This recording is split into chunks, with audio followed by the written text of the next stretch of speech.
जय श्री गणेश, जय श्री राम। प्रियजनों, भक्तजनों, आज मैं आपको विवाह पंचमी पर मैं आपको कुछ सामान्य बातें और असामान्य बातें दोनों तरह की बताने जा रहा हूँ। जैसे कि आप सभी जानते हैं कि विवाह पंचमी पर भगवान राम और माता सीता की पूजा करते हैं और इस दिन जो है जानकी माता का भगवान राम के साथ विवाह हुआ था। तो इस विवाह पंचमी पर जो है क्या करें क्या ना करें ये भी मैं आपको बताता हूँ। विवाह पंचमी पर क्या करना चाहिए। सबसे पहले श्री राम जानकी की पूजा करनी चाहिए। विवाह पंचमी पर राम सीता की मूर्ति को स्थापित करें और उनकी पूजा करें। मौली से गठबंधन, सीताराम की मूर्तियों के बीच में एक पीले रंग की मौली कलावा से गठबंधन करें। रामचरितमानस का पाठ करें। विवाह पंचमी के दिन रामचरितमानस के सीता स्वयंवर प्रसंग का पाठ करें। यदि आप पूरा पाठ नहीं कर सकते तो कम से कम सुंदरकांड का पाठ अवश्य करें। भगत जो हैं वे कीर्तन भी कर सकते हैं अपने घर में, स्त्री महिलाओं के साथ मिलकर, भक्तजनों के साथ मिलकर, या मंदिर में भी कीर्तन कर सकते हैं, घर में कीर्तन कर सकते हैं। सीताराम को ये कीर्तन समर्पित करें और अपनी मनोकामनाओं को पूरी करने के लिए जानकी माता से और प्रभु श्री राम से कहें। और हो सके तो इस दिन जो है व्रत रखें, उपवास रखें और व्रत का जो पुण्य है वो जो है सीताराम को अर्पित करें। और जिन लोगों की कुंडलियों में लग रहा है कि कोई शादी की वजह से देरी हो रही है, या ग्रह ऐसे हैं कि मतलब राहु दोष लग गया है, या राहु शुक्र के साथ आ गया है, या चांडाल योग बन गया है, या मंगल दोष बन गया है, या पितृ दोष बन गया है, जिसकी वजह से विवाह हो ही नहीं रहा। और बहुत से ऐसे हैं जिनका विवाह हो गया है, उनकी तलाक तक की नौबत आ रही है। तो ये जो उपाय मैं बताने जा रहा हूँ, इसके करने से एक तो विवाह जल्दी होगा, दूसरा दाम्पत्य जीवन जो है वो सुख व्यतीत होगा, तीसरा जिनकी तलाक तक की नौबत आ रही है उनका तलाक नहीं होगा और वो एक दूसरे के प्रति प्रेम संबंध में बंधेंगे। और विवाह पंचमी जो है वो जो है एक विश्वास का प्रतीक है, एक त्याग का प्रतीक है, एक प्रेम का प्रतीक है। जहाँ प्रेम होगा, जहाँ विश्वास होगा और जहाँ त्याग होगा, वहाँ पे कभी भी झगड़ा हो ही नहीं सकता।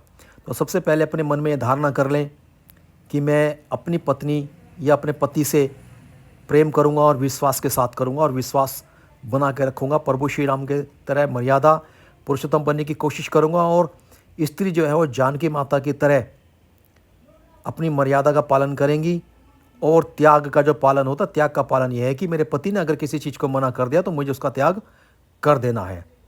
और पति को भी चाहिए कि अगर मेरी पत्नी किसी चीज़ का विरोध करती है तो मुझे उसका त्याग कर देना चाहिए, वो भी उन मर्यादा में जो मर्यादा कही गई हैं।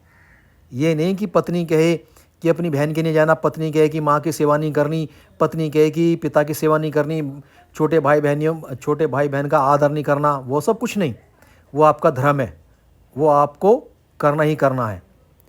और उसी तरह अगर पति पत्नी से कहे कि अपने ससुराल नहीं जाना, अपने ससुराल वालों की बात नहीं माननी, ये नहीं करना या वो करना, तो पत्नी को भी ये सब बातें नहीं माननी है, क्योंकि वो सब एक अलग चीज़ है, परिवार की चीज़, और आपका दाम्पत्य जीवन एक अलग चीज़ है, समझे। और पति को खासकर यह ध्यान रखना चाहिए कि पत्नी का कभी भी अपमान ना करे। पत्नी को जितना हो सके इस बात को समझना चाहिए कि पति जो है काम में व्यस्त रहने के कारण, हो सकता है तनाव में बिजी होने के कारण घर में थोड़ा बहुत क्रोध हो भी जाता है, तो उसकी बात को सहन करें।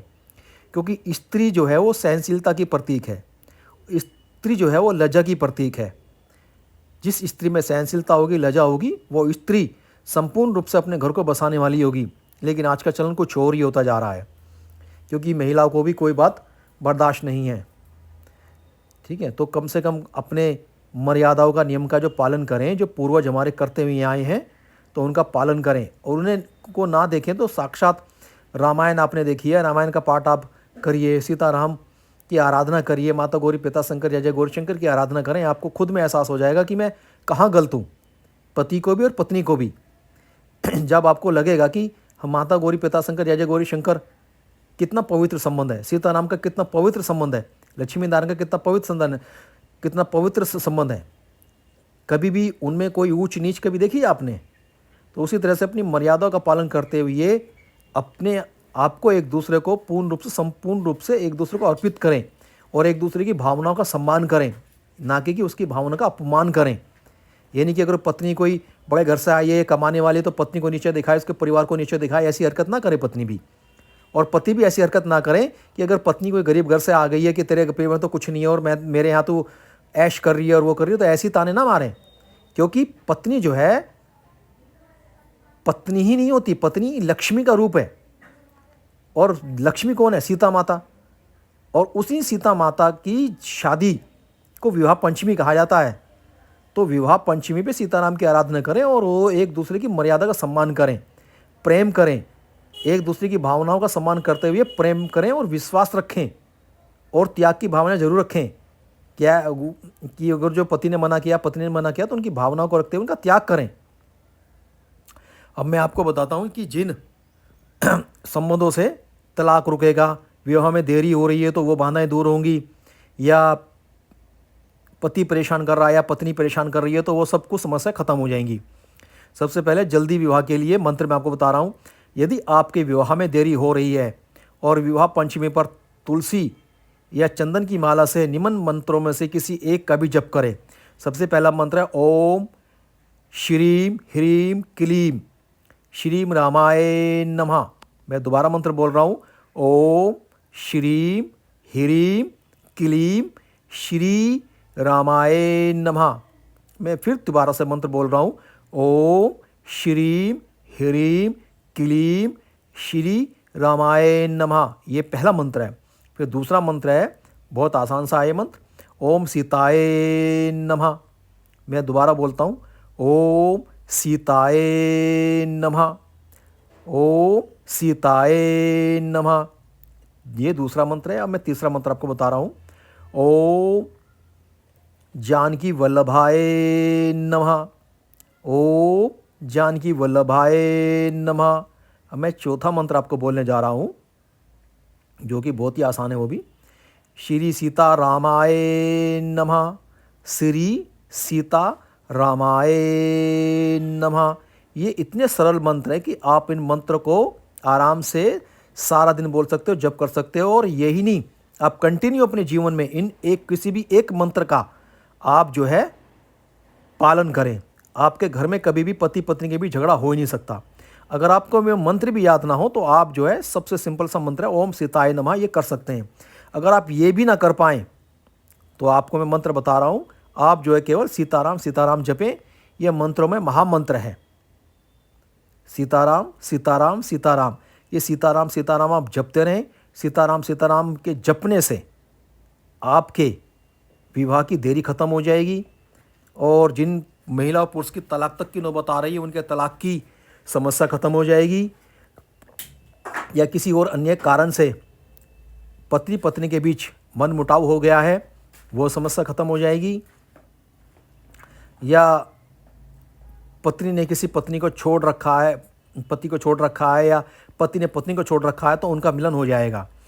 ये वो मंत्र है। लेकिन ये मंत्र आपको अपने जीवन में जब तक आप जिंदा हैं ये मंत्र आपको तब तक करने हैं, क्योंकि ये जो बाधाएं आती है ना, यह ग्रह चाल से आती है। वो ग्रह चाल तब बनती है जब आपके बुरे कर्म होते हैं, यानी कि आपने पिछले जन्म में कोई बुरा कर्म किया होगा जिसकी वजह से आपको ये पीड़ा झेलनी पड़ रही है। कोई शारीरिक पीड़ा, मानसिक पीड़ा जो हमें मिलती है वो हमारे ग्रहों के कारण मिलती है। और ग्रह हमारे जो दोष, हमें जो दंड देते हैं वो तब देते हैं जब हमारे बुरे कर्म होते हैं। हम नवग्रह को दोष देना शुरू कर देते हैं, अरे मेरे में तो शनि बुरे बैठे हैं, या राहु बुरे बैठे हैं, या शुक्र मुझे बुरा फल दे रहे हैं, या गुरु मुझे बुरा फल दे रहे हैं, या केतु मुझे परेशान कर रहा है, या मंगल मेरी कुंडली में केंद्र में बैठ गया है, मैं मांगलिक बन गया हूँ। तो ये सब बेकार की बातें हैं, क्योंकि कोई भी ग्रह कभी भी किसी को पीड़ा नहीं देता। वो पीड़ा सिर्फ भगवान शिव की कृपा से, श्री हरि की कृपा से, ब्रह्मा जी की कृपा से, माता पार्वती की कृपा से वो अपनी ड्यूटी कर रहे हैं, जैसे हम ड्यूटी करते हैं। वो अपने कर्तव्य का पालन कर रहे हैं कुंडली में बैठकर, ताकि हमें अपने कर्मों का दंड मिल सके। जो बुरे कर्म करके पैदा होगा उसको बुरा फल मिलेगा। आप सोचेंगे हम तो इस जन्म में कोई बुरा कर्म कर ही नहीं रहे हैं और हमें फिर भी दंड मिल रहा है। और बहुत से लोग हैं कि बुरे पे बुरा करते जा रहे हैं, फिर भी वो गाड़ी में घूम रहे हैं, अच्छे अच्छे वाहन ले रहे हैं, अच्छे अच्छे कपड़े ले रहे हैं, उनके चेहरे पे भी अलग तेज होता है, निखार होता है, और आप हर प्रकार के दंड भुगत रहे हैं, कोई फिर भी बुरा कार्य नहीं कर रहे हैं और फिर भी आपका चेहरे का तेज भी बिखर गया है, आपके घर के बर्तन तक भी बिक गए हैं, तब भी जो है आपके साथ बुरा बुरा हो रहा हो। तो ऐसा नहीं है। उन्होंने क्या काम किया है, जो अच्छा फल भोग रहे हैं और वो बुरा कर्म कर रहे हैं और पिछले जन्म में अच्छे कर्म करके पैदा हुए, उनका उनको पुण्य प्राप्त हो रहा है और वो अपने पुण्य में प्राप्त करते हुए सुख तो भोग रहे हैं, लेकिन सुख के साथ साथ वो बुरे कर्म भी करते जा रहे हैं, ताकि उनका अगला जन्म होगा वो फिर दोबारा से दुख भोगेंगे। और आप अपने बुरे कर्मों का दंड भुगत रहे हैं और आपके साथ जितना बुरा हो रहा है वो इसलिए हो रहा है कि आगे हो सकता है कि आपका शायद आगे जन्म ही ना हो, आपको इस जन्म में बुरे कर्म भुगतते हुए भगवान की शरण में मोक्ष मिल जाए। तो ये सब भगवान की लीला होती है। कभी भी ये ना समझे कि मैं तो कोई बुरा कार्य करता नहीं फिर भी मैं दुख भोग रहा हूँ। नहीं, पिछले जन्म में कोई ना कोई आपसे बुरा कार्य हुआ होगा, ये सिर्फ उन्हीं के कर्मों का दंड है। क्योंकि कर्मों का दंड तो जानकी माता सीता माता ने भी भुगता था, क्योंकि एक तोता और एक उसकी पत्नी थी, दोनों को पिंजरे में, और तोती जो है वो गर्भवती थी। जब उनको जो है उसने सीता मैया के द्वारा पाप हो गया था, जो है गर्भवती महिला जो है पति वियोग में मर गई थी। आपको ये कहानी सुनी होगी, नहीं सुनी तो इंटरनेट पर डाल के सुन लेना। तो कर्म का दंड तो माता सीता को भी भुगतना पड़ा था, जिस वजह से उन्हें गर्भवती स्थिति मतलब गर्भवती होने पर उनको जो है वनवास भोगना पड़ा। तो ये सब श्राप होता है, कर्मों का दंड होता है। वरना जानकी माता को कोई कष्ट दे सकता है? किसी नवग्रह में इतनी शक्ति है जो जानकी माता को कष्ट दे दे? लेकिन फिर भी नहीं, कर्म उन्होंने भी भुगता था। कर्म भगवान श्री राम ने भी भुगते हैं। तो सीताराम ने पृथ्वी पर आकर ये दिखाया है कि कर्मों से कोई भी नहीं बच सकता। हर इंसान को अपने कर्म भुगतने ही पड़ेंगे, इसलिए आपको कर्मों का दंड तो भुगतना ही भुगतना पड़ेगा। तो कर्मों का दंड भुगतते हुए आप जो है खुशी खुशी रहें। ये ना सोचें कि मेरे साथ बुरा हो रहा है। जो हो रहा है वो श्री हरि इच्छा से हो रहा है। अपने आप को श्री हरि को सौंप दें, श्री हरि को संपुत्रित कर दें कि मैंने श्री हरि अपने आप को खुद को सौंप दिया है, अब जो करोगे वो आप ही करोगे। बस मुझे जल्दी जल्दी मेरे कर्मों का दंड मिल जाए। जो साल का हो वो महीनों में मिल जाए, जो महीने का है वो मुझे दिन में मिल जाए, जो एक दिन का है वो मुझे घंटों में मिल जाए, और जो घंटे का है वो मुझे सेकंडों में मिल जाए, और मुझे जल्दी से कर्मों का दंड मिल जाए, और ताकि मैं ये जीवन थोड़ा सा सुख तो कम से कम व्याप्त करके सुख का भोग करते हुए आराम से इस दुनिया से चले जाऊं या चली जाऊं। तो इस तरह से हमेशा प्रार्थना करते रहें और सब कुछ अच्छा ही अच्छा होगा। सीताराम का जप करने से आपको जो है कर्म भुगतने की इतनी शक्ति मिल जाएगी, इतनी शक्ति मिल जाएगी कि साक्षात माता गौरी पिता शंकर जय जय गौरी शंकर आपके साथ खड़े होंगे। क्योंकि जहाँ सीताराम का जप होता है वहाँ माता गौरी पिता शंकर जय जय गौरी शंकर साथ में खुद वहाँ पे आते हैं। क्योंकि आपने कभी देखा होगा जब कभी राम कथा होती है तो वहाँ हनुमान जी तो आते आते हैं, लेकिन भगवान शिव भी वहाँ पे उपस्थित होते हैं। क्योंकि प्रभु श्री राम नाम की माता गौरी पिता शंकर जय जय गौरी शंकर भी आराधना करते हैं, जाप करते हैं। क्योंकि प्रभु श्री राम से बड़ा राम का नाम है। तो राम राम का जप करें और सीताराम सीताराम का जप करें। और विवाह पंचमी के दिन भगवान शिव की आराधना माता पार्वती के साथ अवश्य करें, क्योंकि उनकी आराधना करने से सीताराम अति जल्दी प्रसन्न होते हैं, और सीताराम की आराधना करने से माता गौरी पिता शंकर जय जय गौरी शंकर प्रसन्न होते हैं। इसलिए शिवालय अवश्य जाएं। शिवालय कहते हैं मंदिर में जहाँ भगवान शिव शिवलिंग रूप में उपस्थित होते हैं, उनका परिवार होता है। जैसे श्री गणेश, माता पार्वती, स्वामी कार्तिक, नंदी महाराज, भगवान शिव, वहाँ बैठकर उनको जल अर्पित करें। और उनकी पुत्री अशोक सुंदरी माता को भी प्रणाम करें। मनसा देवी माता भी उनकी ही पुत्रियाँ हैं।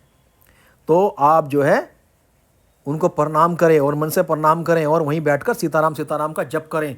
क्योंकि भगवान शिव के मंदिर में बैठने से अगर आप भगवान शिव के सामने, माता पार्वती के सामने सीताराम का जप करेंगे तो आपके कष्ट अति जल्दी शीघ्र से शीघ्र जल्दी खत्म हो जाएंगे, इसमें कोई भी शक या शंका नहीं करनी चाहिए। क्योंकि एकमात्र ग्रहों से जीतने का और अपने दुखों से पीड़ित दुखों से मुक्ति होने का एकमात्र यही उपाय है कि भगवान शिव की आराधना करते हुए सीताराम सीताराम का जप करें, राम नाम का जप करें और सारा दिन मन में सीताराम सीताराम का जप करते रहें, अच्छे अच्छे कार्य करें। इस तरह से आप जो है विवाह पंचमी बनाएं और विवाह पंचमी पर अपने दुखों को दूर करने का